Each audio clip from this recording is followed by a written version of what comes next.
네, 안녕하십니까. 저는 국가바로 세우기 시민연대 청년 공동 대표 유에스더입니다. 이 더운 날씨 바쁜 일정 중에 이렇게 많은 분들이 왜 대한민국 국회 앞에 찾아왔을까요? 우리가 사랑하는 대한민국은 작년 3월 9일 대선의 결과를 통해 지금 정말 많은 것들을 되찾고 우리의 방향들을 바르게 세워가고 있습니다. 그런데 그 결과가 어떻게 나온 것인지 아십니까? 대한민국을 사랑하는 국민들이 시민단체로 똘똘 뭉쳐서 3월 9일 대선의 부정을 막기 위해 밤새 감시하고 잘못된 부분들을 잡아내고 선거 부정을 막아냈기 때문에 부정을 일으키려 하는 자들이 뒤로 물러섰고 결과적으로 지금 대한민국은 좋은 열매를 맺어가는 그런 감사한 시간 가운데 있는 것입니다. 이제 내년 4월 10일 제22대 국회의원 선거날을 기점으로 바로 잡아갈 것인가, 아니면 회방하는 잘들로 인하여서 다시 무너뜨려질 것인가에 대한 경로에 서 있기 때문에 지금 이 자리에 모두 같은 마음으로 서 계시다고 생각합니다. 여러분, 사이버 공간에서 나라를 해치는 자들을 소프트 에너미라고 합니다. 현대의 전쟁 공간의 소프트 에너미는 보이지 않는 실체입니다. 어디서 침투하는지, 또 내용은 무엇인지, 방어하는 방법은 무엇인지 알아내기가 쉽지 않습니다. 사이버 공간의 속성을 정확하게 이해하지 못하면 망하는지 흥하는지 그 내용도 모르고 그저 당하는 것입니다. MZ세대들은 이 사이버 공간에 아주 익숙하지만 정작 국가 차원에서 소프트 에너미가 무엇인지에 대해서는 이해가 부족합니다. 이런 분야는 전문성을 가지고 대하지 않으면 안 됩니다. 전 세계 해킹 실력 1위가 미국, 2위가 중국, 3위가 러시아, 4위가 이스라엘, 그리고 북한이 5위로 봅니다. 최근 우리나라의 해킹을 통한 부정선거가 있었다는 주장이 많습니다.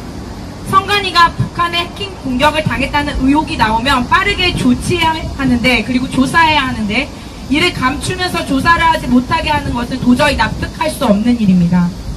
이런 행동들이 사이버 선상의 소프트 에너미를 키우는 일입니다. 제대로 된 정부라면 소프트 에너미까지도 다 잡아내는 실력을 갖춰야 합니다. 2020년 4월 15일 부정선거에 나타난 사전선거로 인한 투표의 결과가 뒤바뀐 경우가 2022년 6월 1일 지방선거에서도 동일하게 나타났습니다. 이상하게도 봉투표의 결과는 A 후보가 우세하게 승리하였는데 사전투표의 결과는 B 후보의 우세한 승리로 나타나 결과적으로 뒤집어진 사실입니다. 그렇게 결과가 뒤바뀐 사례들이 4.15 선거 때는 민경욱 후보에게, 6월 1일 선거 때는 김은혜 후보에게 나타난 데이터 자료들이 있습니다. 어떻게 본선거의 결과와 사전선거의 결과에 이렇게 완전히 다른 득표수를 만들어서 선거의 결과를 뒤집을 수 있었을까요? 우리가 알지 못하는 데이터 조작에 상당한 속임이 있다는 것에 대해서 윤석열 정부는 큰 경각심을 가져야 할 것입니다. 맞습니다. 제가 간단히 지난 2022년 6월 1일 지방선거의 결과가 뒤집힌 현상을 말씀드리겠습니다. 여기 지난 6월 1일 지방선거의 개표 상한표를 제가 몇 장 가지고 왔습니다. 이 상한표를 보시면 여러분 대부분의 득표율이 김은혜 씨가 거의 김동연 씨를 2배가량 이긴 득표율을 볼 수 있습니다. 이 자료는 유튜브에 또 여러분 검색해 보시면 동일하게 제가 이 자세한 내용들을 나눴던 이야기들이 있습니다. 상당히 많은 지역에서 김은희 씨가 거의 2배 이상 표를 받아 승리한 결과가 있음에도 불구하고 사전투표의 결과가 김동연 씨에게는 플러스 값이 4로 김은혜 씨에게는 마이너스 값이 3.1로 인하여서 우세하게 이기고 있던 김은혜 씨의 그 승률이 갑자기 사전선거 결과로 말미암아 바꿔지게 되어지는 이상한 현상들이 나타나게 됩니다. 이런 현상이 2020년 4월 15일부터 두드러지게 나타났다는 것입니다. 그러하다면 분명히 조사와 의문이 생기는 부분에 대한 시원한 답이 있어야 하는데 수년간 지금까지도 일관 묵묵부담으로 나아온 잘못된 상황들을 정부와 대법원을 속히 대처해야 할 것입니다. 대한민국 국민 여러분, 부정선거를 외치시는 분들이 왜 당일 투표를 하라고 하시는지 아십니까?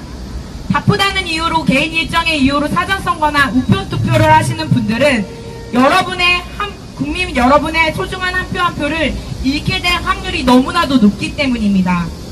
선거 부정은 문재인 정부에서 독촉하였던 사전선거와 우편 투표를 통해서 표 바꾸기나 집어넣기, 데이터 조작을 통해 나타난 경우들이 허다했습니다.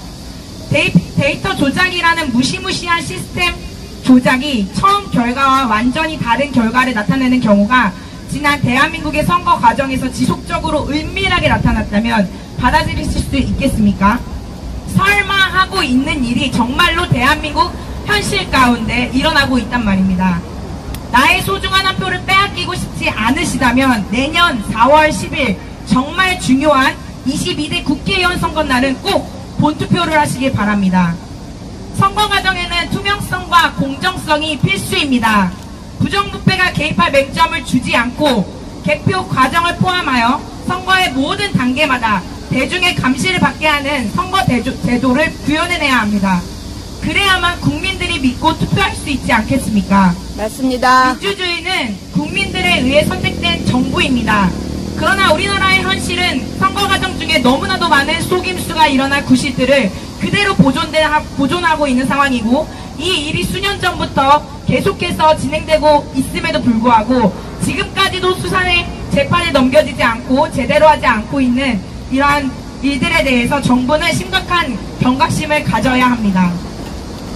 마지막으로 기사의 내용, 이번 연도 지난 6월에 나왔던 기사의 제목과 내용들을 나누고 마치겠습니다. 문재인 정부 선관위 위원장들 재판거래 소쿠리 투표 세습 채용 끝없는 논란, 선관위가 주요 선거 때마다 민주당에 유리하도록 편파적으로 해석한 사례가 많았다. 선관위 고위직들이 이토록 겁도 없이 과감하게 고용 세습을 저지를 수 있었던 이유, 선관위 전 현직 자녀 특혜 채용 의혹과 관련해 밝혀진 11건 이외의 출가 사례 등등.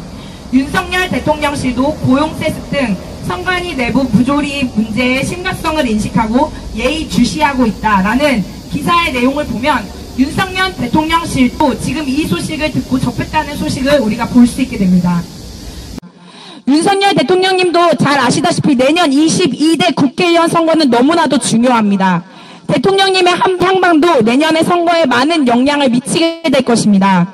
선거 부정에 눈을 뜨고 계신 분들은 내년 4월 10일 선거에 대해 경각심을 가지고 국민들을 깨우기 위해 본인의 사비까지 들여 일하고 계십니다. 또 알리고 계십니다. 자유, 인권, 공정, 연대의 가치에 기반으로 국민이 진정한 주권인 나라를 만들어가겠다고 하신 윤석열 대통령님, 선거 제도의 투명성과 공정성을 살려주셔서 국민들이 진정한 주인이 되도록 만들어주시길 부탁드립니다.